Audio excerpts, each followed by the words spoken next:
Hey, welcome everybody to Witchcraft TV Tarot with Volpe. Volpe, what's going on? How you doing?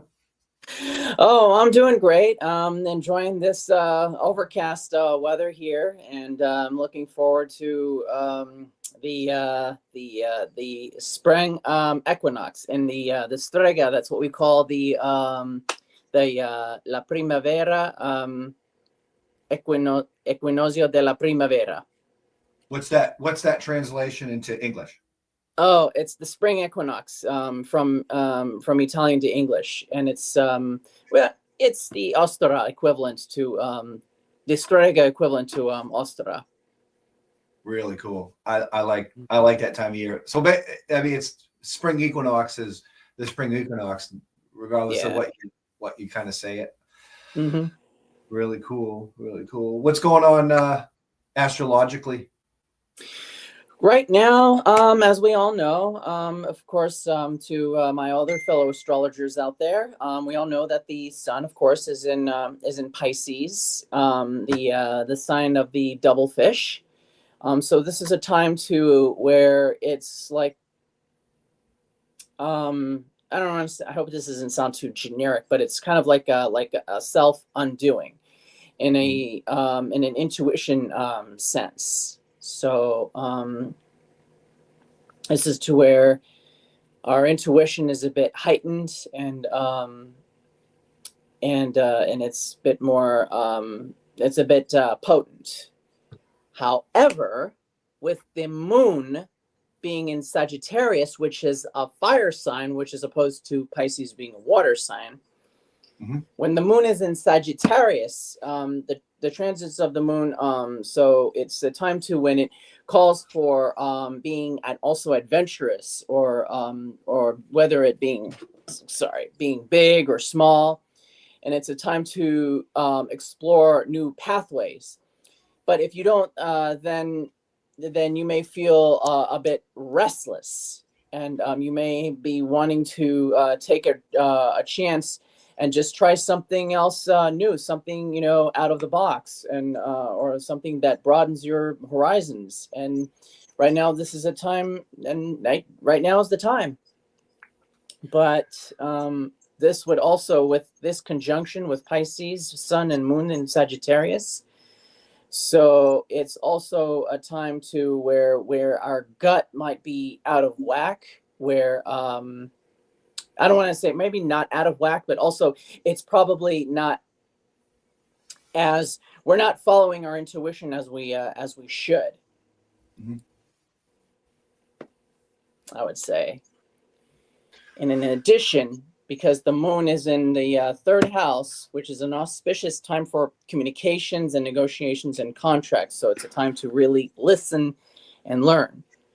But however, because looks like we have a couple viewers. Volpe is offering free tarot card readings to the community. If you're wanting a reading, just say so in the comments, and your astrological sun sign would probably help in the question at hand. Okay. Anybody care for a reading? Anyone?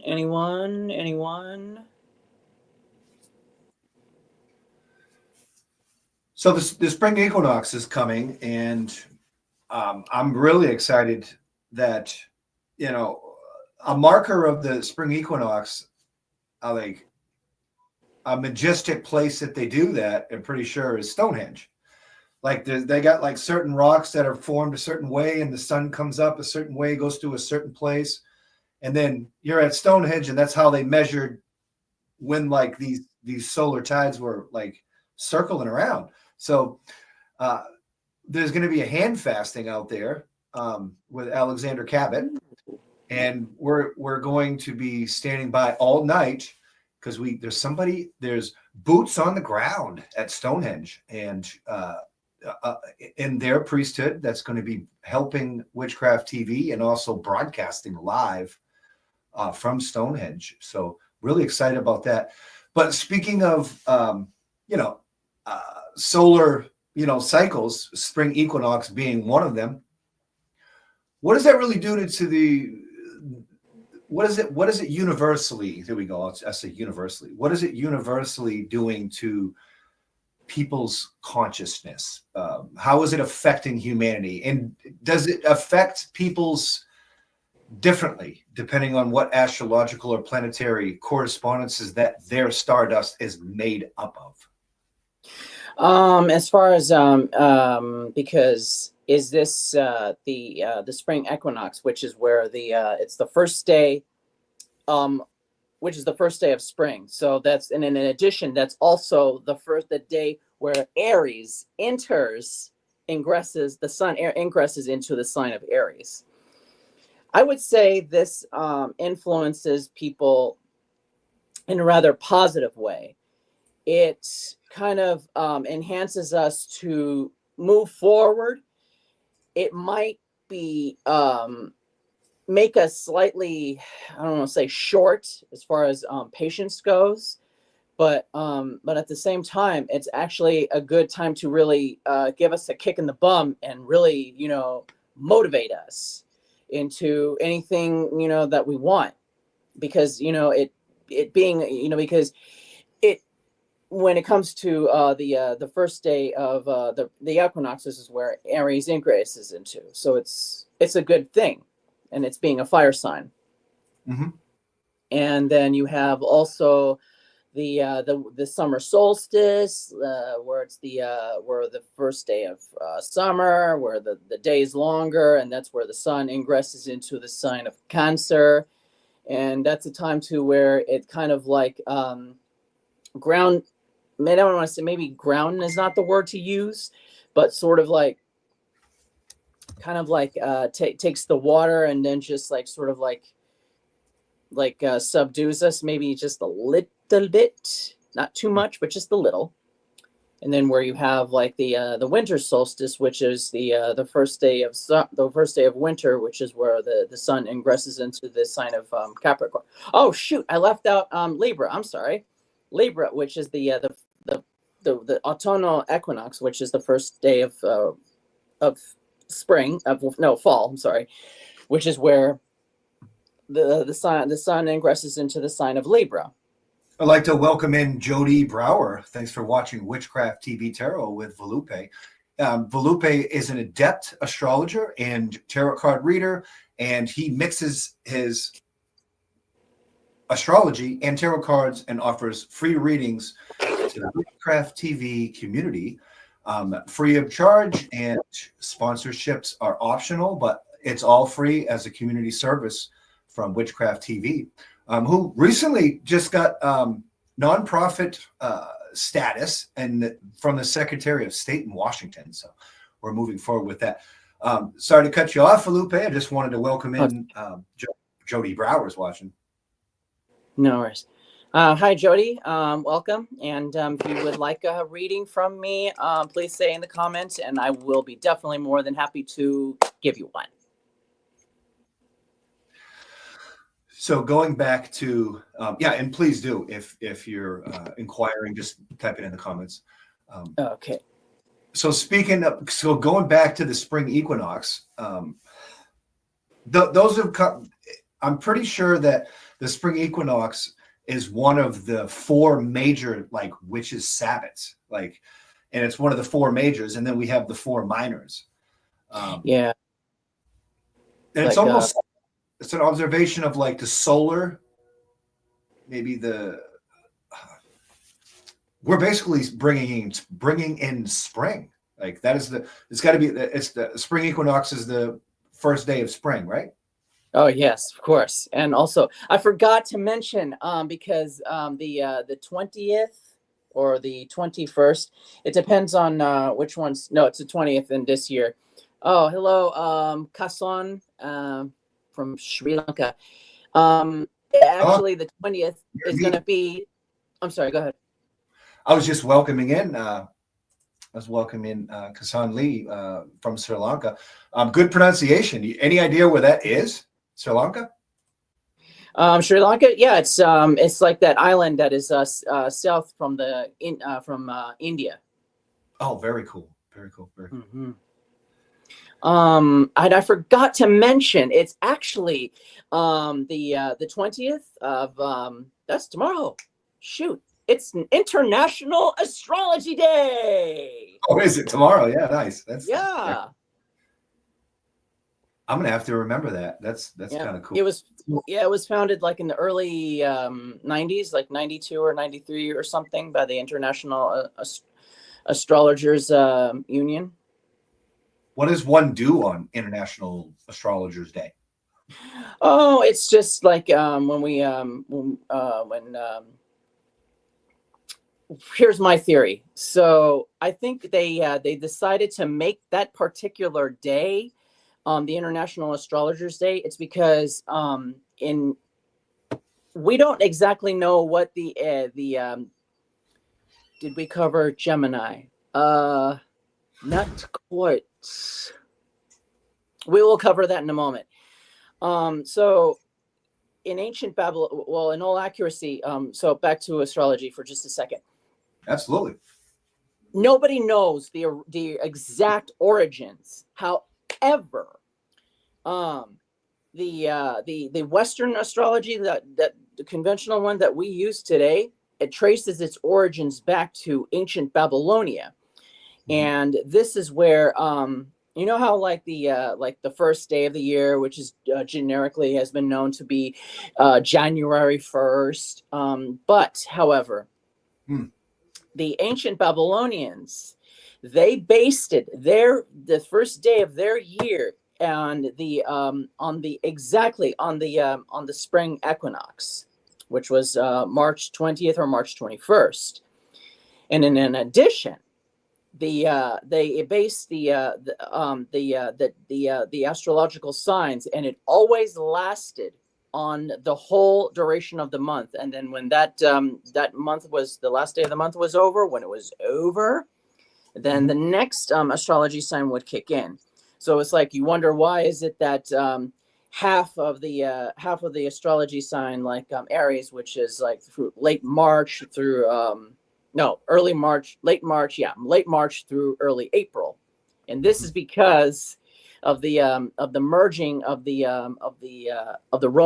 ancient Roman calendar that was implemented by Julius Caesar.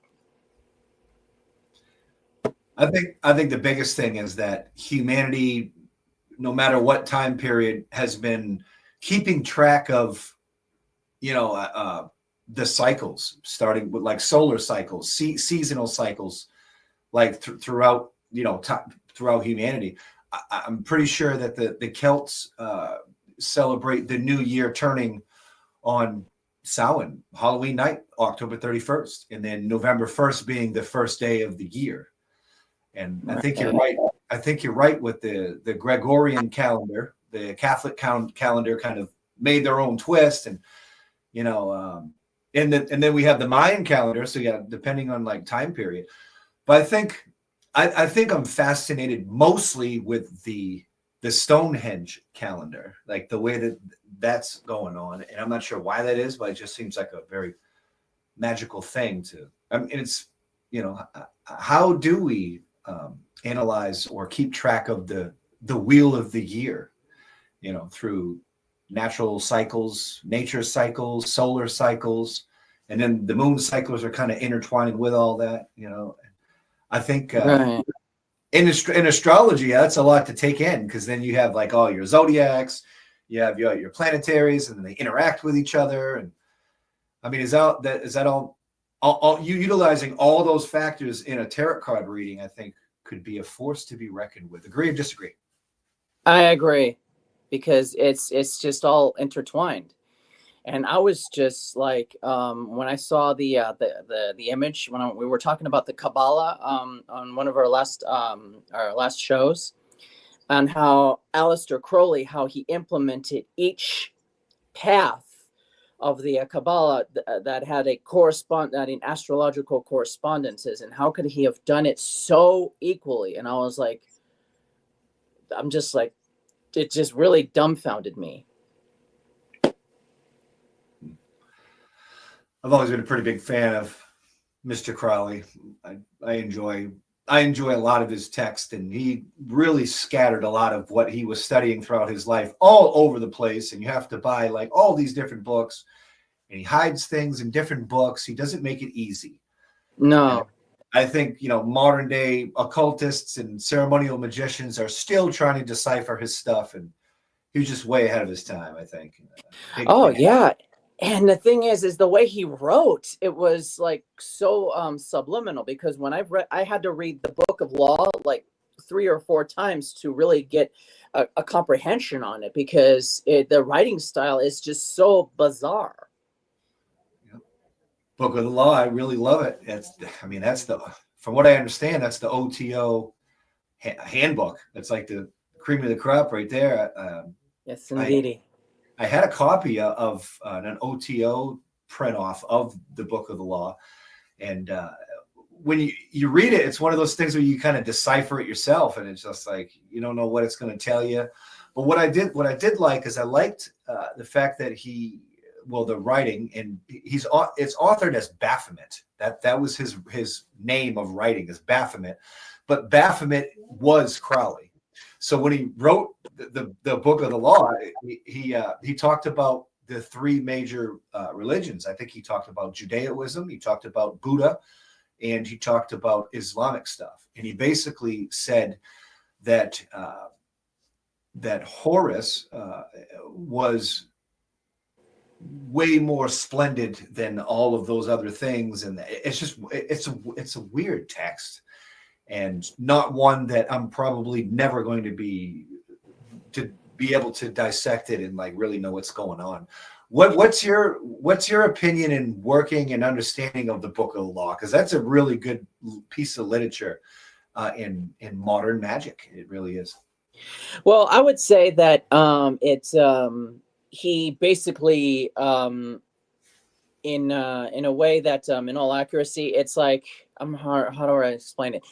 He says you should abide by one rule, but at the same time abide by no rules at all. And then it's almost like he's saying, make your own. I only have one rule in my philosophy. Make your own rules, as long as it's not intervening with the will of somebody else, because the name thalima is the Greek word meaning will. Very cool. Yeah, that's how I would interpret it. Well, we don't have any viewers that want a reading, which is okay. It's kind of there we go. We have a comment up here. Let's see what's going on. CK Lee, is that true? Crowley did very graphic, weird rituals, or is it bad? Is it a bad rap? I'm going to let you go first, Volpe, and then I'd love to talk about Crowley.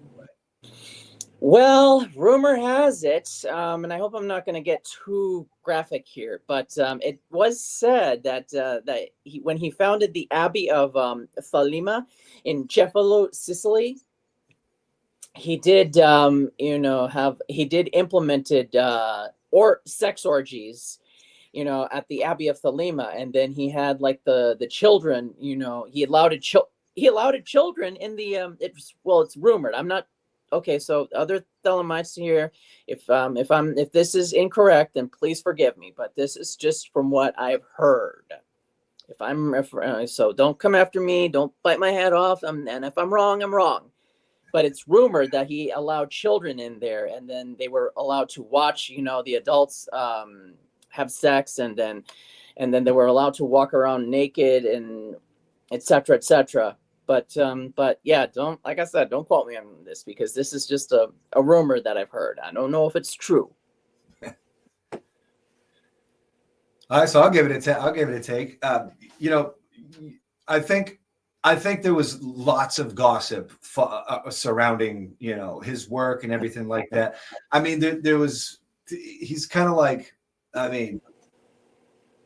Crowley, he was kicked out of the Golden Dawn magical tradition for one. They kicked him out. And the Golden Dawn magical tradition is a really big hermetic kind of platform and teaching module that a lot of some, not all, modern witches utilize. They take a lot of the teachings from that whole order. They kicked him out. He created his own temple or order, so to speak. And I'm pretty sure Thelema was that. And now we have, you know, the OTO, which are just kind of, you know, all to me, very much Thelemic. And we love our OTO family. So 93s across the board, and all of that kind of stuff. But and I studied Crowley for a long time and his magic and all that stuff, and tried to analyze a lot of his writings. And at the time, I wasn't really well versed, and I'm probably still not. But I feel like Crowley, in layman's term, would his sexual appetite was anything with a hole. I just want to say that, I think. And there was a lot of texts that he had written that were probably said the wrong way. Like there's writings that he said, like, you need to sacrifice your inner child. So when he says sacrificing your inner child, which is in those days was probably a form of shadow work, people took it literally. Like, oh, so Crowley sacrifices kids. No, he wasn't sacrificing kids. He's saying to sacrifice your own inner child. You know, so there's just a lot of things like that. But I mean, yeah, there's all kinds of people saying that he was the wickedest man alive, you know, the wickedest man in the world, you know, and all these things. I mean, we're talking about an occultist that was really ahead of his time. And I feel like, and I could be wrong, the climax of his magical life was the Enochian coming from Dr. John Dee and from England and stuff like that. In Enochian, and you would go through the ethers and that whole magical system. I mean, it very well could have like went the wrong way. I mean, it's a lot of this type of magic, particularly, you know, the Egyptology, which I know that he embraced also, is all reconstructed. It's reconstructed from what we know about the past, and it's broken in fragments, and people are just filling in the gaps as we go. But yeah, Crowley was a controversial figure. And our dear friend Christian Day comes to mind when we talk about Crowley, because he's controversial, you know, and controversy makes people famous, man. Controversy makes you relevant. And, you know, I think Christian Day and Crowley probably kind of on the same page, but that's just my own discernment. And hopefully Mr. Day doesn't get upset that I compare him to Crowley. You know, I'm not really sure. I know that Crowley also, I mean, not to talk dirt on Crowley, but I think it's also important that we learn from these old occultists and people before us. Crowley had a big time heroin problem. Oh, yes. He was openly addicted to heroin. There's also like, he also fled countries for like killing people. Like he lived a really interesting life. And there's all kinds of secrets and shadows of Crowley's life. You know, did he or did he not, you know, correspond with Gerald B. Gardner? You know, and all these things. And you know, there's just it's just so hard. It's just so hard to diagnose. Hey, it's Joanne. Joanne's in the house. Hey, Volpe. Hey, Joanne. Hey, Volpe. Yeah, we are just having a good time. Nobody's asked for a reading yet, Joanne. Do you want one? Hi, Joanne. Yet. So we've just been trying to kick it about a little bit of astrology, a little bit of occultism, particularly Aleister Crowley. So we're just kind of talking about Crowley and stuff like that. But yeah, if you like Crowley, you know, to our viewers, you know, if you like Crowley, check him out. There's all kinds of books that he wrote. Buy the ones that he wrote, and then maybe, you know, there's so many biographies. Like people have made hundreds of thousands of dollars talking about, you know, this man, this brilliant, you know, occultist, and you know, that subsequently got kicked out of the Golden Dawn magical tradition and started his own. He was a blazing path. He created his own path, and I think that's something to acknowledge, but also not one without imperfections. So even great ceremonial magicians like Crowley had imperfections, made many mistakes. He was a heroin addict, you know. So anybody in the magical communities that, you know, judge people, I mean, come on. I mean, we shouldn't judge. We haven't walked in his shoes either. But yeah, Crawley's an inspiration. What else fascinates you about Crawley, Volpe? And to the viewers, if you would like a reading, go ahead and say so in the comments. Volpe would love to give you a reading. Love to give you a reading. And also, Harold, something just dawned on me. You know, when he was saying something about sacrificing your inner child. We got a couple. Sorry about that. We have a couple. No, it's okay. Let's see. Before we move on to the readings, Kason Lee says also sex with animals and forced sex and the influence is rumored, as I remember it right. And they're rumors and it's gossip. And I mean, let's keep it real. Gossip destroys communities. I don't think and like gossip is just one of those things where we really got to get rid of gossip. We got to get rid of it. I agree. It's not good magical ethics. Rumors, they are like viruses, because you know how viruses, you know, like in biology, I was taught that when they move from person to person, they mutate, because every person is immune system is different. So in order for them to attack that immune system, they have to mutate and adapt. So the same thing with rumors. They always move from one person to another, and that other person, they take it out of context or they interpret it in a certain way, and then it's moved from one person to another, and then they never stay the same. Right. So yeah, don't pay attention to any rumors. Unless you're listening to Stevie Nicks, because she rocks. I love it. Kason Lee would like a reading, please. That doesn't give a particular reading, but so it's just generalized reading from Kason Lee. Volpe, as you get ready for that and you call upon spirit, we'll take our commercial break really quick, and we'll be right back right here. Okay. Witchcraft TV Tarot. We'll play a little Joe B. Gardner. We'll celebrate the old Gardner. Check him out.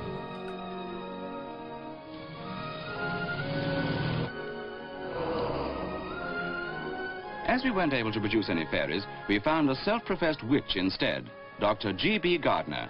Sweeping the crossroads near his home in Castledown, placing the dust in a shoe in which it's taken indoors, is done to simulate sweeping away continuous bad luck. These superstitions are typical. Many fishermen will still cancel a fishing trip if they see a red-haired woman or a cross-eyed man. In a tiny island 30 miles by 10 miles, there's a whole world of beauty, interest, and enchantment. That was Gerald Gardner. You're watching Witchcraft TV, www.witchcrafttv.online. We are fair representation for all pagan witch and magic past. Volpe, looks like we got a reading out there from Mr. Kason Lee. Okay, here we go. Are you ready, Mr. Lee? Okay. So, you've just pulled out the Aries card here. You see it? Okay. So I see here that there is some sort of authority figure. I don't know what exactly. Uh-oh. Harold, did I lose you? No, I pulled out so you can get the bigger screen, so you can do readings more. Oh, okay. Thank you. Okay. If you can see it, let me know. Okay. So from this card here, which is the Aries card, I see some sort of authority figure that is going to probably take you under their wing in a good way. So they could be, oh, thank you, Joanne. Yeah, that's my my lucky astrology oracle cards. So anyway, anxiety to drugs and develop a weird gut issue. So there could be there could be some sort of like authority figure that could be taking you under their wing to probably help you out with this, with this addiction here. So there could be some sort of assistance. There could be a motivator to help you to detox and to help you to rid yourself of that addiction to whatever it is that you're suffering from. And also,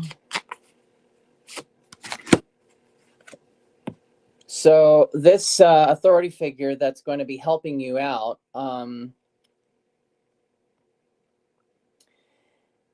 so they might be helping you out with some sort of, yeah, that's the Saturn card, by the way.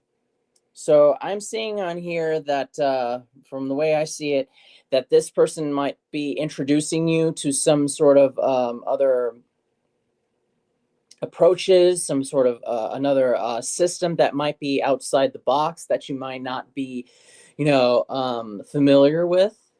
So this could be an authority figure that has multiple talents. That's multi-talented and probably even holistic. And finally,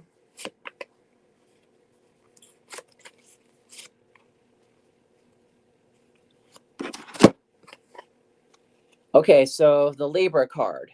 Now, there is a person, not a person, I should say.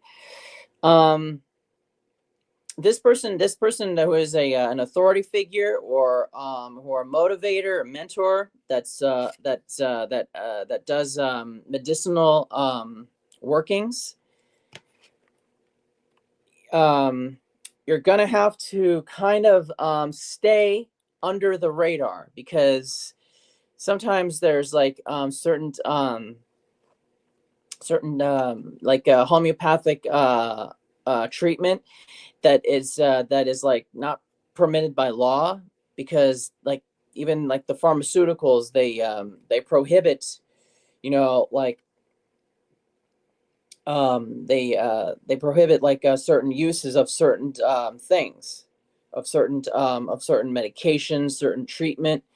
So you and this person, this authority figure, they have to kind of stay under the radar and whatever it is they're practicing, and to help you to overcome that addiction problem that you're coping with. So I hope this was enlightening, and I hope this helps you to guide you into the direction where you're seeking.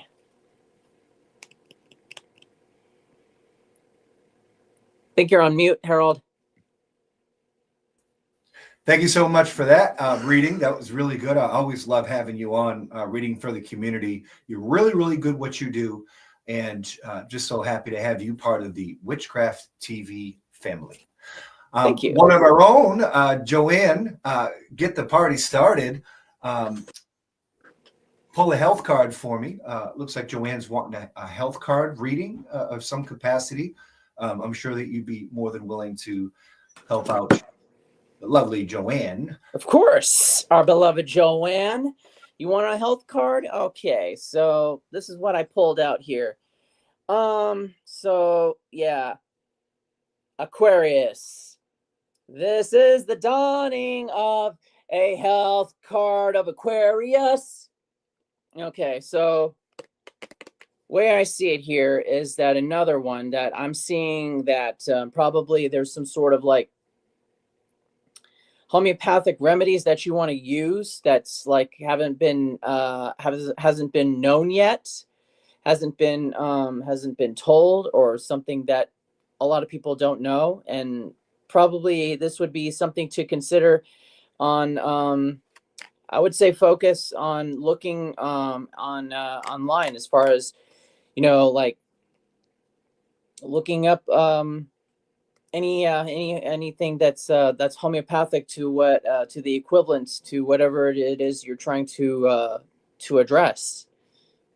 Does that make sense?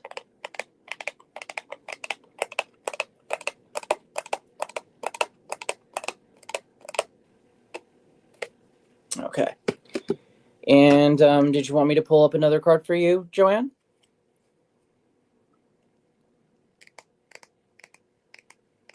Going once. Joint pain, yes. Yeah, so like I said, so kind of do something, outside the box. Like look at okay, I'll be more than happy to do that. So the Neptune card. So this is more like associated with the intuition. So you could probably because if you would like, I actually, she only specializes in hypnotherapy to help lose weight and stop smoking. But I would suggest trying to find maybe a hypnosis, because they say the mind is a very, very powerful tool, especially among us witches.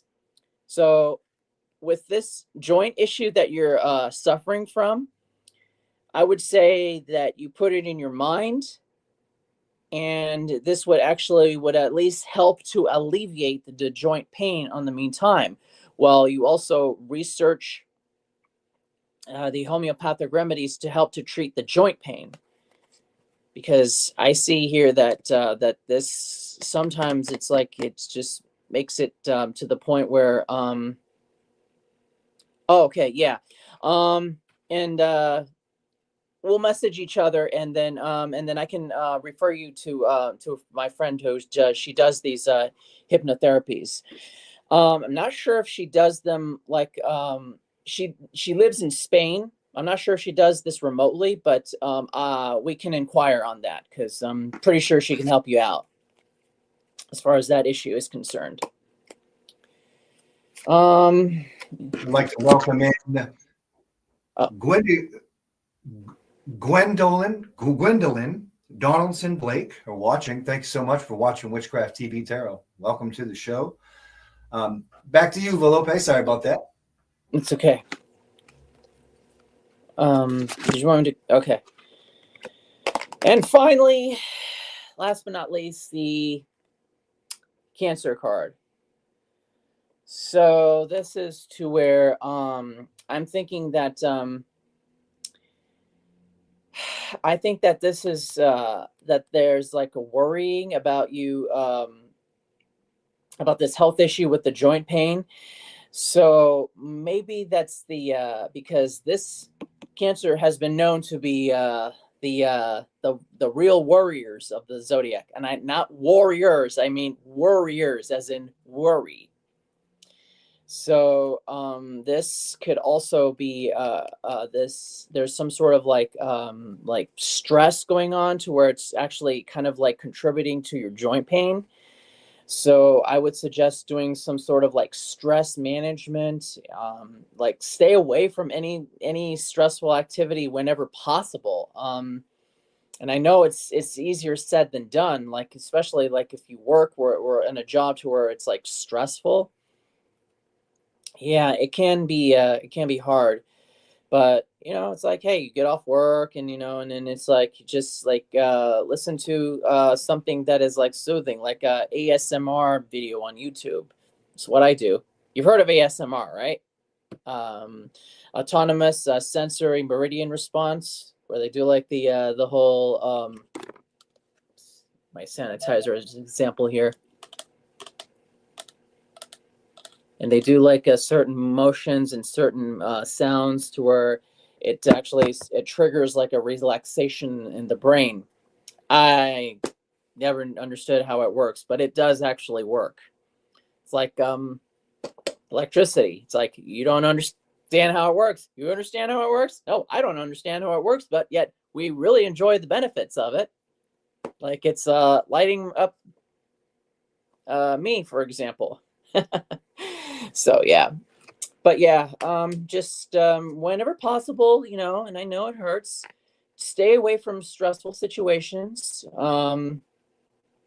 Seek holistic treatment, because I see there's some sort of authority figure here as well, to help you with some sort of holistic treatment. Now, keep in mind that holistic remedies, they don't work overnight. Like the conventional medication where they just help to, all they do is alleviate the symptoms. They suppress the symptoms, but they don't get to the root cause. Which, don't get me wrong, I'm all for pharmaceuticals.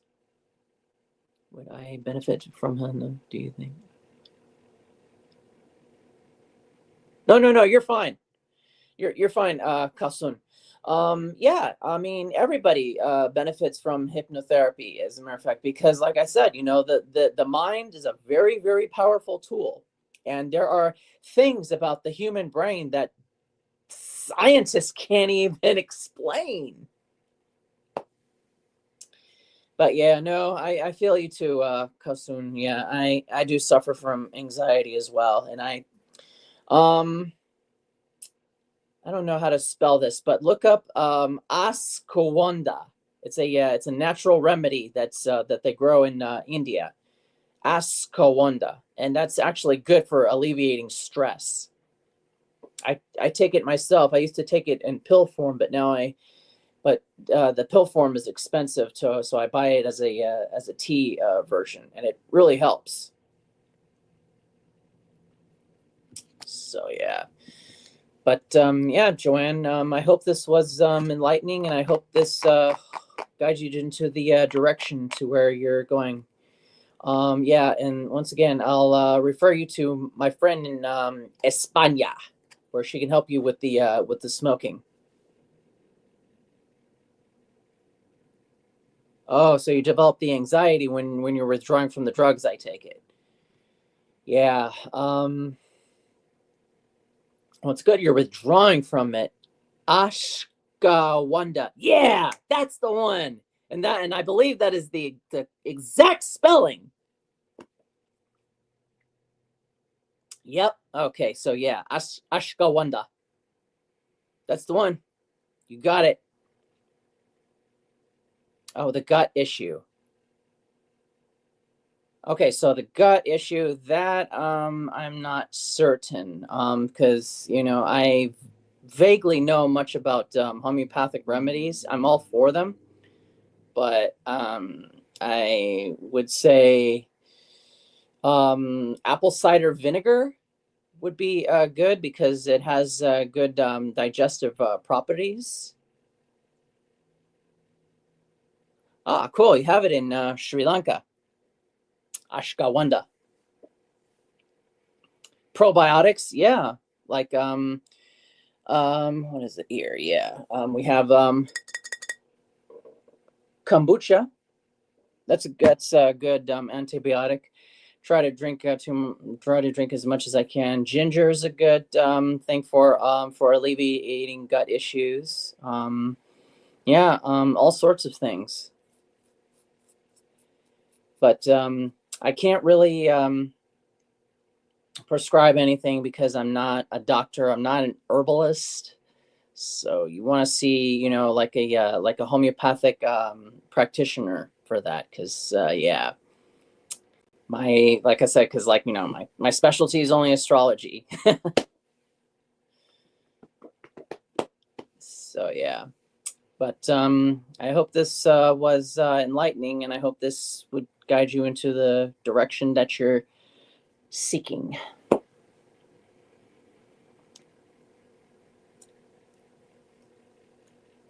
You're on mute, Harold. Yeah. Okay. I really appreciate those readings. Really, I like that we're reaching out to people that are having, we're supportive over here on Witchcraft TV. If you have, issues and addiction, I know firsthand about, addictions. I've struggled with alcohol for many, many, many years. Sometimes I relapse, I come back, and, it's just one of those things. We're human and we're not perfect. And from an Aleister Crowley perspective, I mean, how many mistakes can one live, but still be so inspirational to many? And I think that's what it is that we're human. We make mistakes, and it's okay to make mistakes. I don't know how to be so inspirational about that, but it's okay to screw up. It's okay to relapse. It's okay, to do that kind of stuff. But Exactly. I appreciate you coming on Witchcraft TV Tarot. My pleasure. Our audience, this segment also broadcasts on our website, on our television station at www.witchcrafttv.online. Also, Volpe, if somebody wanted a reading from you more extensively, with a little bit more time, what's the best way to reach you? Do you have a website? Are you on Facebook? Or Yeah. Oh, yeah. I'm on Facebook. Yeah, I'm on Facebook, and you can reach me, Volpe Argentata, which is on my also this name on here, and also you can reach me at Volpecula Astrology. And if you anybody messages me or anybody's interested, yeah, you can. Sorry, my phone's going off. So you can message me, and I'll send you the link to my website. And I do astrological readings for a session, and it includes everything from the chart itself to a consultation, and I can do them in person or virtually. Volpe, do you want to give us a blessing to come and take us out? Yes. Okay.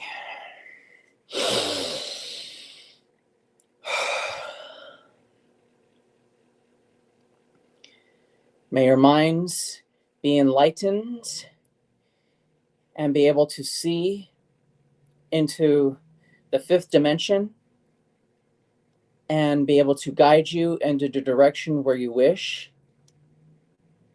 And may the universe make you aware of your full potential and what you are capable of. So mote it be, blessed be. And do what thou wilt shall be the whole of the law. Love is the law, love under will. Do you feel something huge on the horizon? Oh, absolutely. We're in for very big changes with the changes of the nodes, and as a collective, we've been talking about this a lot in the ISFM in our morning group, that we need to make room for what's coming in, because what's coming in is not what we're used to, and we have to be open to that change. And what is it with most people? We resist change, because it's fear. We'd rather stick with what we know, even if it's toxic sometimes, because we know how to navigate that. Toxic is familiar, and as sick as that sounds, we tend to do that a lot of times as people. It's like, because people are like, oh, why do people always go back to their ex? Or why do they stay in that bad relationship? Because, again, with these weird word analogies, the devil you know is better than the devil you know. And